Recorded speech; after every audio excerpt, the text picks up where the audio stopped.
বন্ধুরা, আজকে আমি বানাবো মাটন কিমা পটল। পটলটা আমি এখন ভালো করে ছুলিয়ে নিব।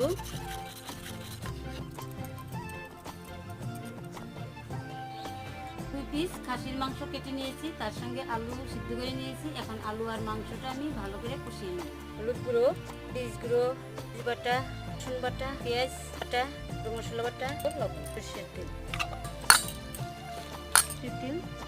দিয়ে দিচ্ছি। মাংসটা দিয়ে দিব।